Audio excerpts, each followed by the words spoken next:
Hello बच्चों, कैसे हो आप सब। मैं आशा करती हूँ आप सब बहुत ही अच्छे और स्वस्थ होंगे। तो आज की कक्षा में हम शुरू करने वाले हैं हमारा अध्याय नंबर 5 और इसका नाम है लिंग, पुल्लिंग और स्त्रीलिंग। ठीक है, मतलब जेंडर, मस्कुलिन एंड फेमिनाइन। ठीक है, चलिए शुरू करते हैं। आइए। तो बच्चों, शब्दों के जिस रूप द्वारा पुरुष अथवा स्त्री जाति का ज्ञान होता है उसे लिंग कहा जाता है। ठीक है, लिंग की पहचान के लिए चित्रों को देखिए और उनके नीचे लिखे शब्दों को पढ़िए। चलिए देखते हैं कि लिंग क्या होता है और इनकी पहचान कैसे होती है। आइए देखें। तो पहले आपने देखा कि ये है पुरुष जाति, यहाँ लिखा है, और ये लिखा है स्त्री जाति। ठीक है, तो चलिए एक एक करके इनके उदाहरण देखते हैं।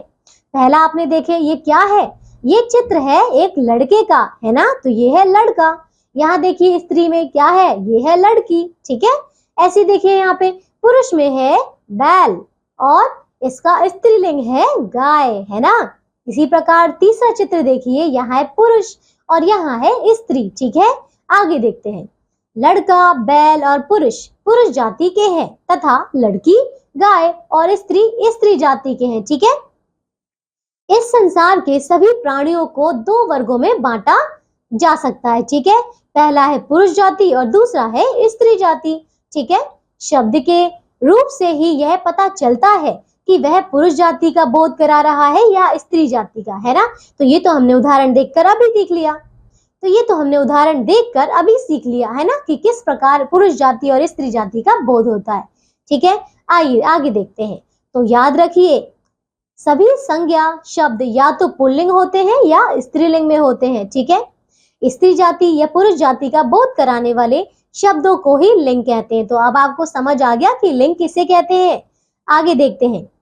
हिंदी भाषा में लिंग दो प्रकार के होते हैं, तो ये है पुल्लिंग और स्त्रीलिंग। ठीक है, जैसे कि पहला देखिए, पुल्लिंग मतलब मस्कुलिन जेंडर। ठीक है, देखिए जो शब्द पुरुष जाति का बोध कराते हैं उन्हें पुल्लिंग कहा जाता है, जैसे कि लड़का, भाई, दादा, शेर, हाथी, ऊंट आदि। ठीक है, दूसरा देखिए स्त्रीलिंग मतलब फेमिनाइन जेंडर। ठीक है, जो शब्द स्त्री जाति का बोध कराते हैं उन्हें स्त्रीलिंग कहा जाता है, जैसे कि माँ, बहन, दादी, शेरनी, हथनी, ऊंटनी आदि। ठीक है, आगे देखिए।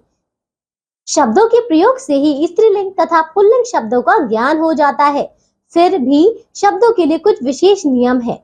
कुछ शब्द सदैव पुल्लिंग तथा कुछ शब्द सदैव स्त्रीलिंग होते हैं। ठीक है, निम्नलिखित शब्द सदैव पुल्लिंग ही होते हैं। तो आइए देखते हैं कि कौन से ऐसे शब्द हैं जो हमेशा पुल्लिंग होते हैं। ठीक है, चलिए। तो दिनों के नाम इसमें है रविवार, सोमवार, मंगलवार, बुधवार, बृहस्पतिवार, शुक्रवार, शनिवार।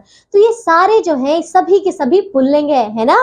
दूसरा देखिए महीनों के नाम, हिंदी महीनों के नाम सदैव पुल्लिंग होते हैं। ठीक है, आगे देखिए पर्वतों के नाम, जैसे कि हिमालय पर्वत, Aravalli, Satpura, Vindhyachal, Everest, Rocky, Andes, Atlas आदि। ठीक है, ऐसे ही देखिए ग्रहों के नाम, जैसे कि बुध, बृहस्पति, वरुण, मंगल, शुक्र, यम आदि। ठीक है, देशों के नाम मतलब अमेरिका, पाकिस्तान, भारत, श्रीलंका, फ्रांस, नेपाल आदि। ठीक है, आगे देखो। नीचे के शब्द सदैव स्त्रीलिंग में प्रयुक्त होते हैं। ठीक है, कैसे, जैसे कि नदियों के नाम। ठीक है, गंगा नदी, घाघरा नदी, चंबल, बेतवा, सोन, ताप्ती आदि। ठीक है, इसी प्रकार भाषाओं के नाम, जैसे कि हिंदी की तिथियों के नाम सदैव स्त्रीलिंग होते हैं, जैसे द्वितीया, तृतीया, चतुर्थी इत्यादि आदि। ठीक है, चलिए नीचे पुल्लिंग और स्त्रीलिंग शब्द दिए गए हैं, पढ़कर समझिए। तो आइए कुछ और उदाहरण देखते हैं हमारे पुल्लिंग और स्त्रीलिंग के। तो देखिए, पहले है पुल्लिंग, फिर है स्त्रीलिंग शब्द। ठीक है, देखिए चाचा, चाची, बेटा, बेटी, शेर, शेरनी, हंस, हंसनी, गायक, गायिका, बालक, बालिका, घोड़ा, घोड़ी, बकरा, बकरी, दादा, दादी, श्रीमान, श्रीमती, नौकर, नौकरानी, राजकुमार, राजकुमारी, राजकुमार, राजकुमारनी। ठीक है, नाना, नानी, बैल, गाय, ऊंट, ऊंटनी, कुत्ता, कुतिया, छात्र, छात्रा, मुर्गा, मुर्गी, राजा, रानी, हिरन, हिरनी, पिता, माता, चूहा, चूहिया, पति, पत्नी, वर, वधु। ठीक है, तो देखिए हमने इस अध्याय को अच्छी तरीके से पूरा कर लिया है। तो आओ दोहराएं जो हमने इस अध्याय में पढ़ा है। देखिए पहला है कि लिंग से स्त्री या पुरुष जाति का बोध होता है ना। दूसरा देखिए हिंदी में दो लिंग है, पुल्लिंग और स्त्रीलिंग। तीसरा पुल्लिंग शब्द से पुरुष जाति के व्यक्ति या प्राणी का ज्ञान होता है। इसी प्रकार चौथा स्त्रीलिंग शब्द से स्त्री जाति के व्यक्ति या प्राणी का ज्ञान होता है। ठीक है, चलिए तो ये अध्याय हमारा पूरा हो चुका है। अब आइए इसके अभ्यास प्रश्नोत्तर करते हैं। तो चलिए देखिए पहला है मौखिक प्रश्न मतलब ओरल क्वेश्चंस। तो चलिए मुझे एक एक करके जल्दी जल्दी इनके उत्तर बताइए। तो पहला है निम्नलिखित प्रश्नों के उत्तर दीजिए। आइए, क है लिंग किसे कहते हैं। तो अभी तो हमने देखा कि ऐसे शब्द जो हमें स्त्री जाति या पुरुष जाति का बोध कराते हैं उन्हें हम लिंग कहते हैं। ठीक है, ख देखिए लिंग के प्रकार। तो लिंग के दो प्रकार होते हैं, एक होता है स्त्रीलिंग और दूसरा पुरुष लिंग। ठीक है, अब देखिए ग, पांच स्त्रीलिंग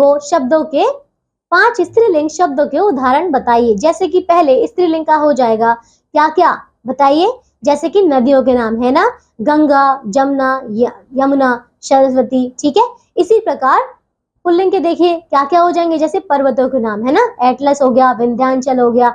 ऐसे ही और भी कई एग्जाम्पल्स है, ऐसे भी कई और उदाहरण है जो हम पहले पढ़ चुके हैं। ठीक है, आइए घ देखते हैं। पांच शब्द पुल्लिंग का बोध कराने वाले बताइए।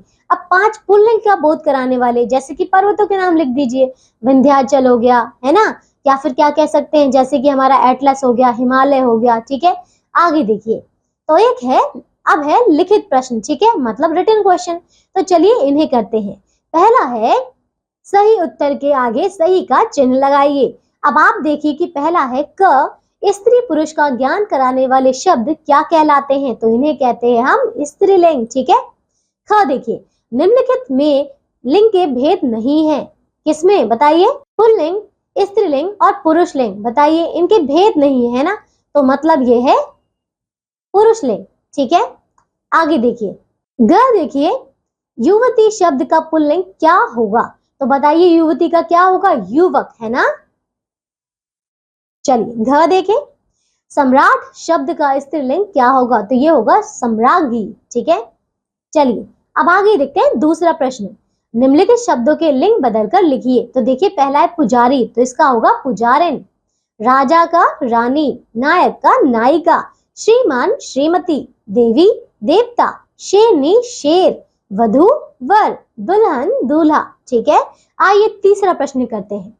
निम्नलिखित खाली स्थानों में कोष्ठकों में से उचित शब्द चुनकर भरिए। चलिए करते हैं। क देखिए डैश पढ़ती है, मतलब लड़की पढ़ती है। ठीक है, ख देखिए मोरनी डैश है, तो मोरनी नाचती है। ठीक है, अब ग देखिए शेर डैश है, तो शेर दहाड़ता है। ठीक है, घ देखिए यह डैश पुस्तक है, यह अच्छी पुस्तक है। ठीक है, आगे देखिए चौथा प्रश्न, रेखा खींचकर सही जोड़े मिलाइए। तो पहला है देखिए गाय, तो गाय का क्या होता है, बैल। ठीक है, दूसरा देखिए पुरुष, पुरुष का होता है स्त्री। ठीक है, इसी प्रकार दूल्हा का क्या होता है, दुल्हन। ठीक है, नर का क्या होगा, देखिए नर का होगा मादा। ठीक है, ससुर का क्या होगा, सास। विधुर का क्या होगा, विधवा। ठीक है, चलिए तो ये अध्याय हमने पूरा कर लिया है। अब आखिरी में आपको एक क्रियात्मक कार्य दिया गया है, मतलब एक्टिविटी वर्क। ठीक है, तो ये वाला वर्क आपने अपने मित्रों के साथ, सहपाठियों के साथ मिलकर करना है। ठीक है, तो चलिए ये अध्याय हमारा पूरा हो चुका है। अब हम मिलेंगे एक नई कक्षा में एक नए अध्याय के साथ। तब तक के लिए आप सब अपना ध्यान रखिए और स्वस्थ रहिए। बाय।